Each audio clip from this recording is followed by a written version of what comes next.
I have no idea what I'm doing.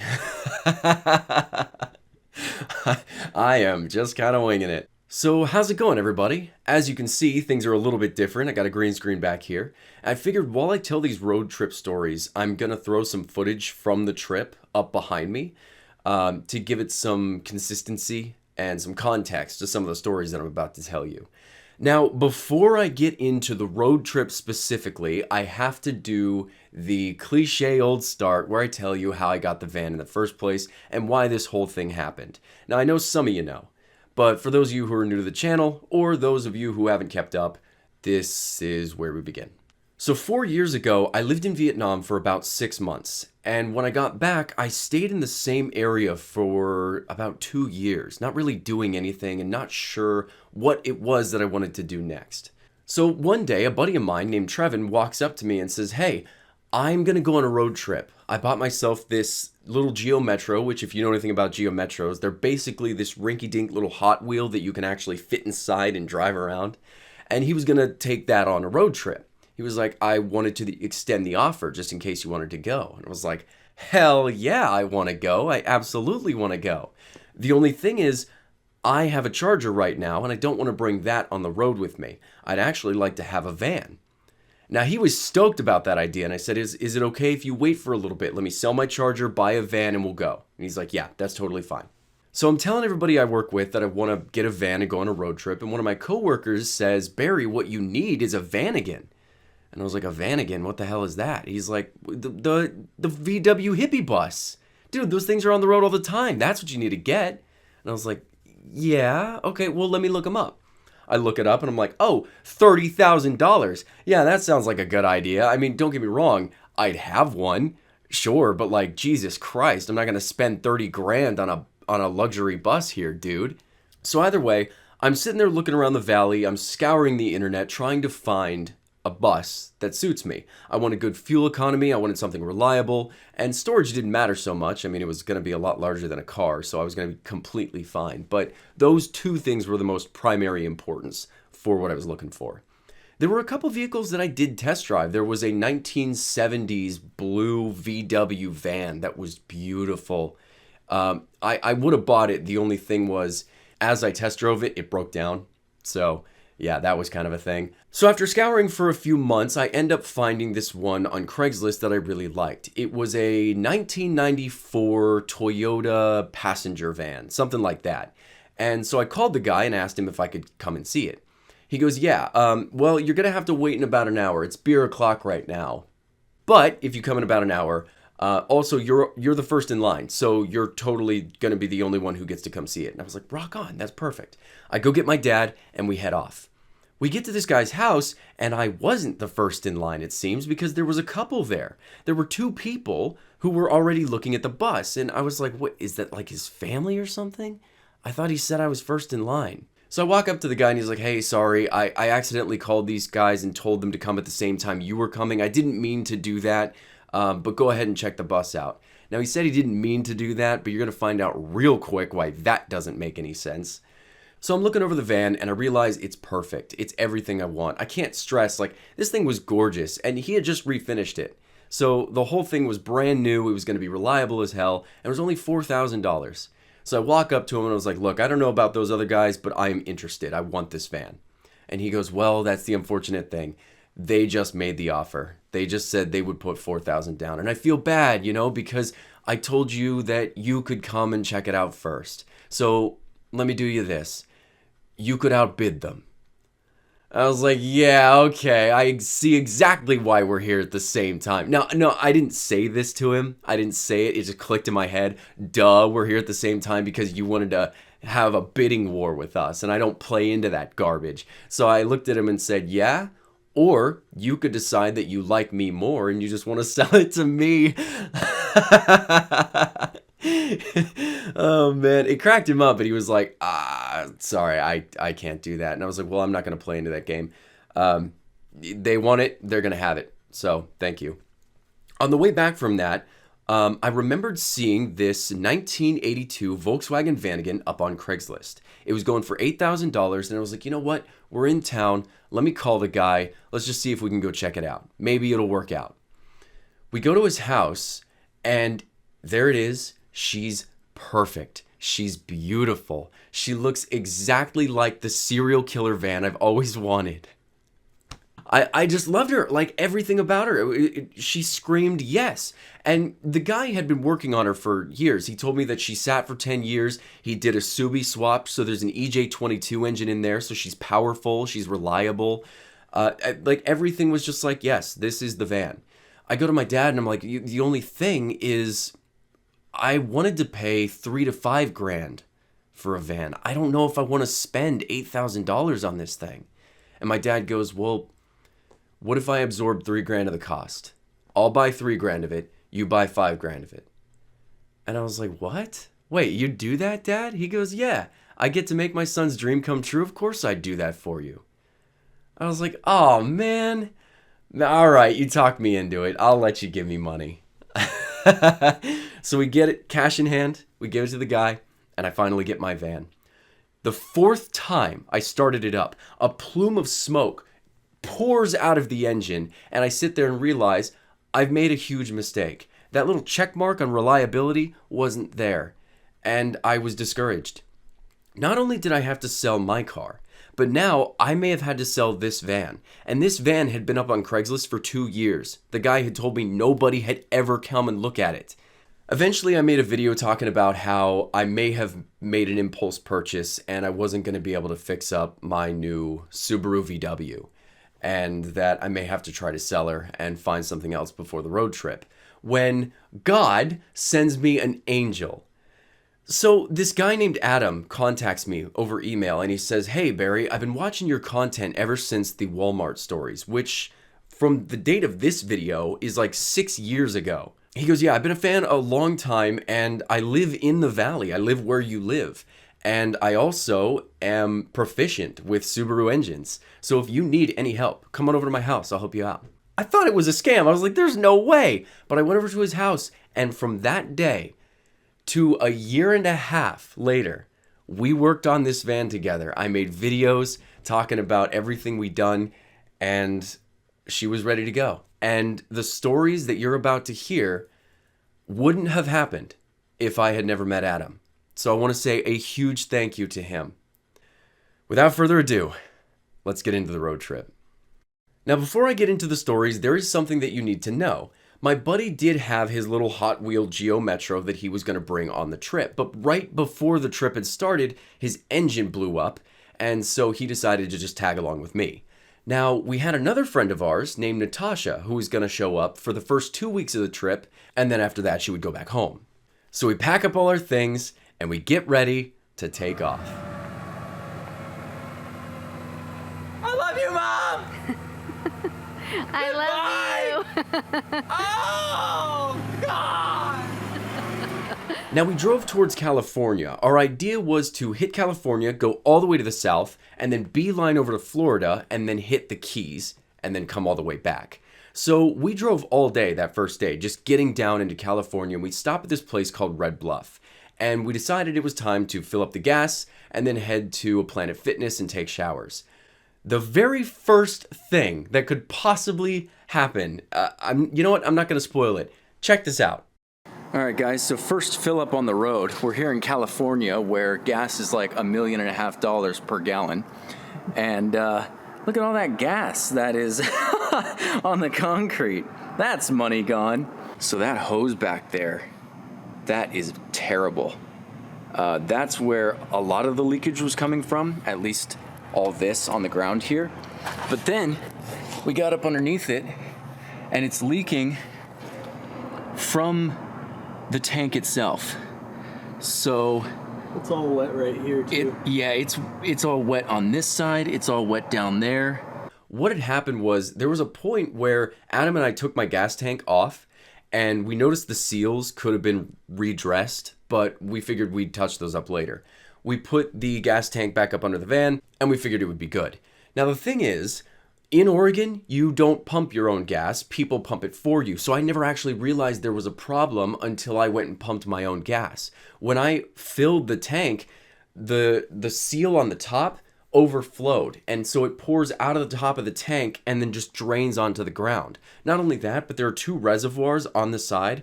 One of them is perfectly fine. The other one, the hose is all screwed. And I didn't have any way of dealing with that while we were out there. I was like, what a great omen, you know? Like the first time I even fill up gas, this happens. So to fix it, what we did was we would fill the tank, and then as soon as the gas started pouring out, we knew it was full.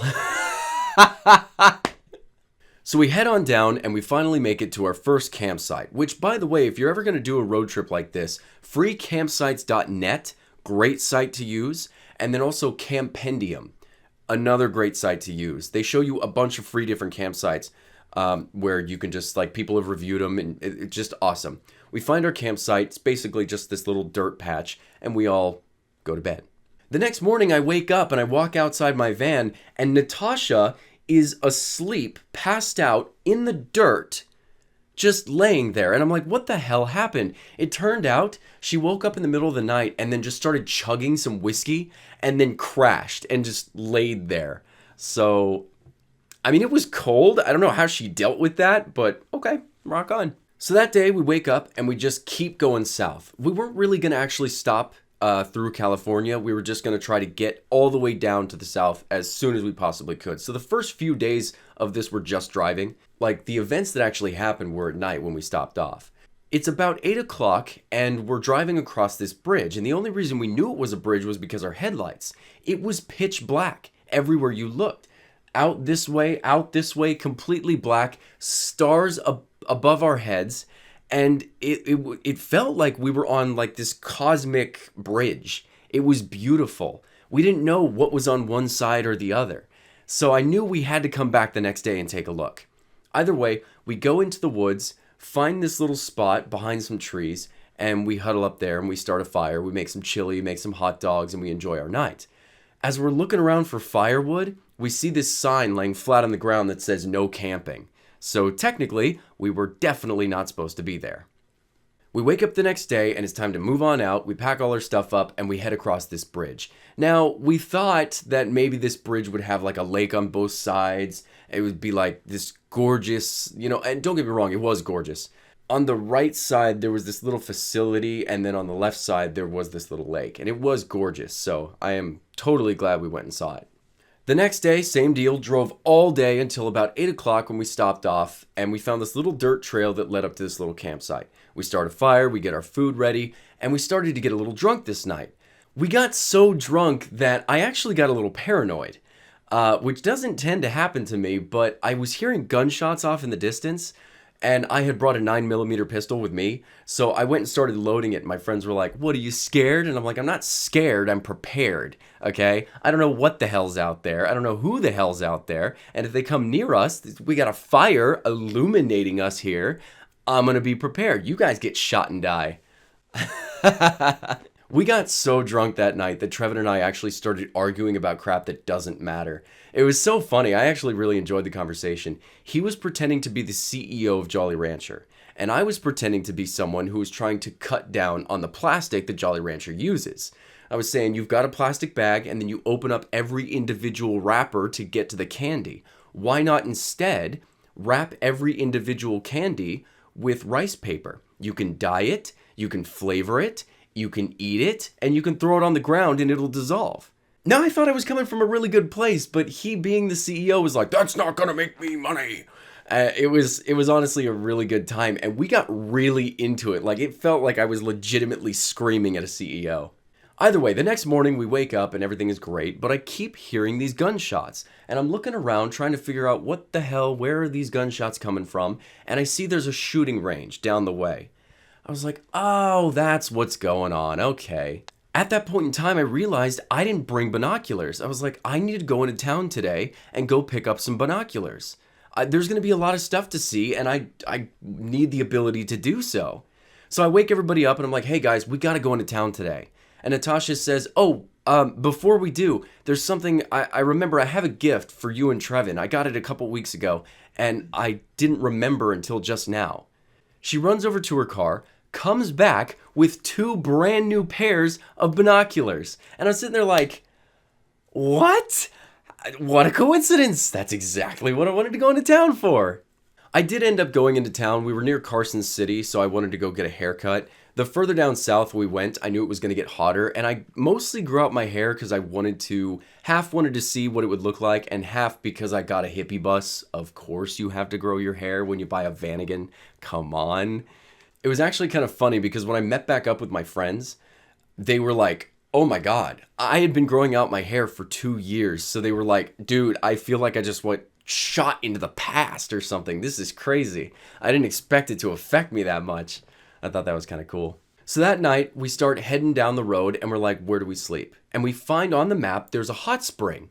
So we rush down over there. We finally get there. We go down to the hot springs and they weren't really that interesting. It was this shallow little pool of kind of warm water. And we're like, all right, well, whatever. We'll sleep in the parking lot. The next day we decided it was time for a little bit of an adventure. So we decided, let's head towards Yosemite National Park. On our way there, we stopped because there was this gorgeous ice lake. We pull off on the side of the road and there are people ice skating. There are people playing hockey. There are people down at the bottom sitting in lawn chairs, renting out equipment for people to do the hockey and ice skating. It was awesome. I had seen frozen lakes before, but I had never seen a group of people gather together like this and just hang out. And they're like, hey, where do you want to go today? The mall? How about we go to the frozen lake? That was really cool. So Trevin and Natasha and I are running around on the lake, just having a grand old time. Trevin actually found a hockey puck, and he chucks it across the frozen lake. It skids right to Natasha, and she picks it up, and she's like, awesome. And I was like, you know what you got to do? You got to go give it to those people playing hockey. She goes, no, I'm going to keep this. This is mine. I was like, what? What are you going to use it for? Give it to them. She's like, no. Okay, all right, whatever. Keep the goddamn puck. I don't care. So we get done there and we head towards the Yosemite National Park. There was this trailhead that we were going to walk into the woods on, and oh my God, it was beautiful. The snow on the ground, the mountains, the trees, everything was gorgeous. The only thing that sucked was as you walked on this trail, it was frozen in certain areas, so we were slipping and falling, and I'm sitting there trying to get good footage of everything, and I slip and fall. I'm like, my goddamn camera. So after a little bit, we decided, okay, let's veer off the trail for a little bit and just head into the woods, which is a smart idea, you know? There's snow everywhere. Let's just veer off the trail and go into the woods and not get lost. So about an hour and 45 minutes or so of walking, we decide to stop off and it's time to make food. Trevin had brought his jet boil, so he fills it up with snow, boils the water, and then makes some ramen noodles. And he gave that to Natasha. Right after she ate, it was going to be our turn, but I didn't want to use the snow. There were particulates in there that I was not particularly interested in eating, so we went down this embankment that led down to this little stream, Trevin and I.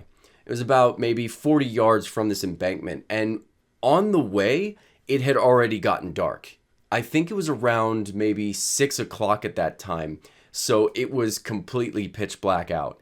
And that was a little worrying because we had scurried off the path and we're now just in the middle of the woods. Either way, we get the water, we go back up the hill, we jet boil ourselves some soup, and Natasha had started drinking whiskey again, and she was sharing it with Trevin. Trevin got tipsy, Natasha got drunk, and I had a couple shots. But this bothered me a little bit because the situation, it didn't feel very smart. How is it people get lost in the woods? They veer off the trail, they're in the snow, they start drinking, this sounds smart. And then like, with that, Natasha had gotten so cold, and I don't blame her for doing this. She lit a little fire in the middle of the woods, which is illegal to do in a national park. Again, I don't blame her for doing it, but there was just a lot of bad here, a lot of things that you shouldn't be doing, and we were doing them. Either way, we finish up our soup, we pack up, and it's time to head back. Now, I was a little annoyed at this point in time because, again, my friends are drunk. I don't know if we're lost. This is the first time I've been away from the van for this long, and I was worried, like, I don't know if anyone else is around and going to break into my van while I'm gone. We're also an hour and 40 minutes away from the damn thing, and we don't have the trail. So we used the river to guide us back. We knew that the river ran right next to the parking lot, so long as we continued next to this stream, we'd be okay. It took us quite a decent bit of time to get back, but we finally did, and we were packing up into the van when I realized that we didn't have any water left. I had a 6-gallon jug filled with water and we'd already gone through it. And I had no idea how we were going to go and fill it back up. So Natasha starts looking on her map and she finds another hot spring. We're like, hell yes, let's go to a hot spring. So we drive down there and the hot spring is not actually a hot spring. It's this gated off facility with a warm stream of water passing right behind it. And we walked around this thing quite a few times, and when we realized what was going on, we were like, okay, well, that's annoying. Whatever, I was done. Like the second I saw it, I was like, whatever, okay, let's just go. But Natasha decides in her tipsy headspace to jump the fence and run through the facility. There was a Sprinter van in the parking lot. I don't know if it was security. I don't know who it was. I don't know if they had a shotgun and they were supposed to kill anyone who trespasses. She's breaking into storage containers and she's breaking into the closets and stuff. She's walking through this facility and I'm just like, And she's yelling out. She's got a flashlight. She's not being quiet at all. I'm like, yeah, all right, well, I'm going to die. I'm going to get shot because my friend is being a dum-dum. Nice. Okay, cool. Eventually, she gets done. She climbs back over the fence, and I was like, okay, guys, we can't stay here. What we need is we need water and we need gas. So we went to a gas station.